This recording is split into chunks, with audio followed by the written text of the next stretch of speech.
ربي اشرح لي صدري ويسر لي أمري واحلل عقدة من لساني يفقهوا قولي ربي زدني علما ربي زدني علما ربي زدني علما. இப்போ நம்ம என்ன பாடம் பார்க்க போகிறோம்னா எழுத்துக்களின் அடையாள குறிகளும் அவற்றின் பெயர்களும். சரிங்களா? அல் அல் ஹரக்கத்து வசுக்கூன்.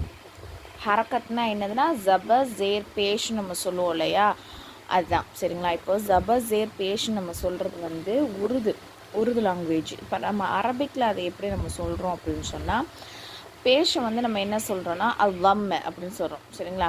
அலாமத்து அப்படின்னா அடையாளம், இஸ்முனா அதோடைய நேமு, மசூல்னா அந்த இதுக்காண்டி உதாரணம், அந்த லம்முடைய அதாவது லம் இருக்கு இல்லையா, அதை வச்சு ஒரு உதாரணம் சொல்கிறாங்க. புரியுதா?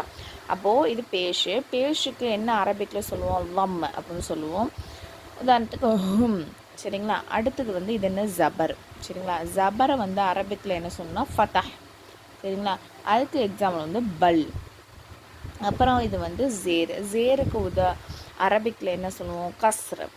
அதுக்கு உதாரணமாக மின் அது கொடுத்துருக்காங்க. இது வந்து சுக்குன். சரிங்களா? சுக்குன்னு சொல்லலாம், ஜஸ்முன்னு சொல்லிக்கலாம். அதுக்கு உதாரணம் ஹல். ஓகேங்களா? இப்போ அடுத்தது பார்க்க போகிறதுன்னா எகராப். சரிங்களா? எகராப்னா என்னென்னா, ஒரு சென்டென்ஸ் இருக்கா, அந்த சென்டென்ஸில் உள்ள வேர்டு வந்து என்ன கிராமர் வந்திருக்கு, அந்த சென்டென்ஸில் என்ன கிராமர் வந்திருக்கு அந்த வேர்டில் அப்படின்னு சொல்லிட்டு காட்டுறதான் அந்த எகராப்னு சொல்லப்படுது. இப்போ ஒரு சென்டென்ஸ் இருக்குன்னா அந்த சென்டென்ஸில் லாஸ்ட் வேர்டுக்கு நம்ம என்ன ஹரக்கத்தை அதாவது எகராப் வைக்கிறோமோ அதை பொறுத்து தான் அதோடைய கிராமரு, இது என்னென்ன இந்த இடத்துல என்னென்ன கிராமர் வந்திருக்கு, எப்படி இந்த சென்டென்ஸ் வரும்னு நம்ம அமைக்க முடியும், சொல்ல முடியும். சரிங்களா? அதுதான். இப்போ இது வந்து நம்ம என்ன சொல்லுவோம், தோ பேஷ், தோ ஜபர், தோ ஜேர்னு சொல்லுவோம். சரிங்களா? அதே மாதிரி இதுக்கு வந்து இன்னொரு பேர் இருக்குது. என்னென்னா, இப்போ லம்முன்னு சொல்லணுமா, பேஷன் லம்முன்னு சொல்லணும். அதே இது லம்மத்தைன்னு சொல்லலாம். ஜபர் இருக்கா, இது ஃபத்தஹத்தைன், அதாவது தோ ஜபரை ஃபத்தஹத்தைன். தோ ஜேர இங்கே என்ன சொன்னோம், ஜேர இங்கே என்ன சொன்னோம், கஸ்ருன்னு சொன்னோமா, அதே இங்கே தோ ஜேர கஸ்ரத்தைன்னு சொல்லலாம். சரிங்களா? அப்படின்னு சொல்லலாம். இப்போ இங்கே என்ன கொடுத்துருக்காங்க அப்படின்னு சொன்னால், தோ பேஷ்க்கு வந்து ரஃபா அப்படின்னு சொல்லியிருக்காங்க. தோ ஜபருக்கு வந்து நசப், தோ ஜேருக்கு வந்து ஜர். சரிங்களா? சுக்குனுக்கு வந்து ஜஸ்மு. இப்போது இது எல்லாமே இந்த எகராப் எல்லாமே ஒரு வேர்டோட எண்டிங்கில் தான் வரும். சரிங்களா? எண்டிங்கில் வரும்போது அதோடைய அதாவது அந்த சென்டென்ஸில் உள்ள கிராமரை பொறுத்து எண்டிங்கில் அது மாறும். சரிங்களா?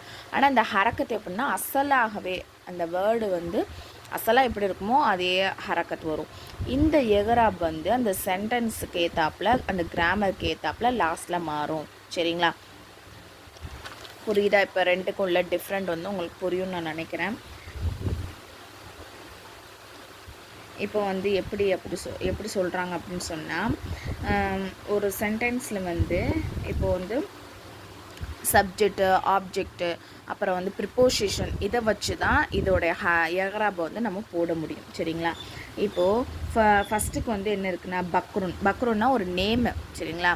இப்போ ஜெயித், அப்புறம் வேறு என்ன இருக்குது, ஃபாத்திமா, அப்துல்லா, அந்த மாதிரி வந்து பக்ருங்கிறது ஒரு நேமு. சரிங்களா? பக்ருன் அப்படின்னு வருது அப்படின்னா, இப்போ இந்த பக்ரு வந்து ஒரு சப்ஜெக்டாக வர்றாங்க, அதாவது அவர் வந்து ஒரு செயலை செய்பவராக வர்றாரு அப்படின்னு சொன்னால் பக்ருன் அப்படின்னு இந்த எகராப் வந்து லாஸ்ட்டில் தோ பேஷ் வரும். சரிங்களா?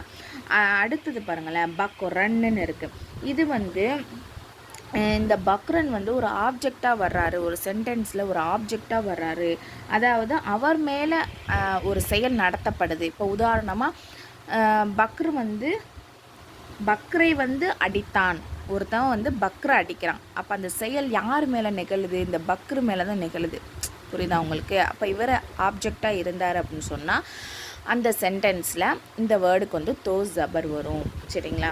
அடுத்தது வந்து பக்ரின்னு இருக்கா, இது வந்து ஒரு ப்ரிப்போசிஷன். இதுக்கு முன்னாடி இந்த பக்ருக்கு முன்னாடி ஏதாவது ஒரு ப்ரிப்போசிஷனோ இல்லை இது ஒரு பொருளை பக்ரோடு, இது வந்து இந்த பேனை வந்து பக்ருடையது, உடைய, அந்த மாதிரி ப்ரிப்போசிஷனான வேர்டு ஏதாச்சும் வந்துச்சு அந்த சென்டென்ஸில் அப்படின்னு சொன்னால் அந்த வேர்டுக்கு லாஸ்ட்டில் வந்து என்ன வரும், பக்ரின் அப்படின்னு ஜர் வரும். சரிங்களா?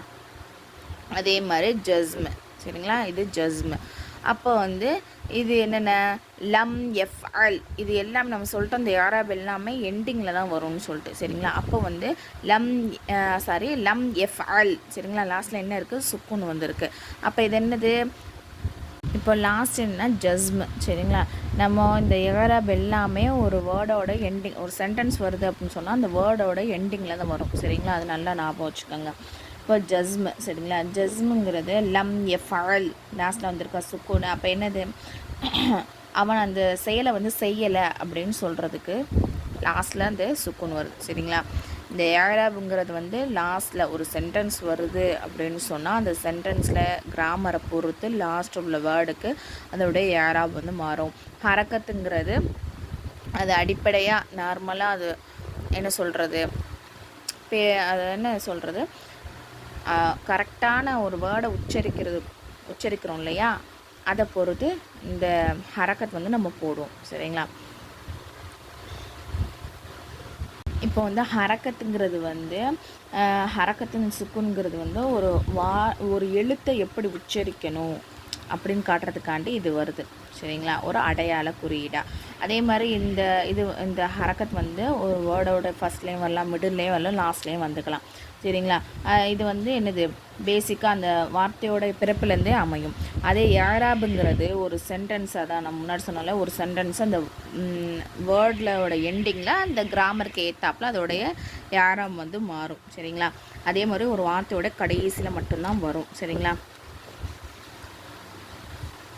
அதே மாதிரி ஒரு சென்டென்ஸில் இந்த வரக்கூடிய வார்த்தை வந்து எந்த இடத்துல வருதோ, நம்ம முன்னாடி சொன்னோம் சப்ஜெக்டாக இருந்துச்சுன்னா தோ பேஷா வரும். இந்த பக்ரு வந்து ஆப்ஜெக்டாக இருந்தார் அப்படின்னு சொன்னால் தோ ஜபர் வரும். அதே அவருக்கு முன்னாடியோ இல்லை ஏதாவது பொருளை வச்சு சொல்கிறோம் ப்ரிப்போசிஷன் வருது அப்படின்னு சொன்னால் அது வந்து என்னது ஜர் வந்து வரும் சரிங்களா. இந்த இது ஃபுல்லாக உங்களுக்கு வந்து தெளிவாக புரிஞ்சிருக்கும்னு நினைக்கிறேன். அப்படி எதுவும் டவுட் இருந்துச்சுன்னா நீங்கள் வந்து கமெண்டில் வந்து கேட்டுக்கலாம் இன்ஷா அல்லாஹ். முபல்லிஹா கோர்ஸில் ஜாயின் பண்ண விருப்பம் உள்ளவங்க கீழே கொடுத்துருக்குற வாட்ஸ்அப் நம்பருக்கு மெசேஜ் பண்ணி நீங்கள் வந்து ஜாயின் பண்ணிக்கலாம். அஸ்ஸலாமு அலைக்கும் வரஹ்மத்துல்லாஹி வபரகாத்துஹு.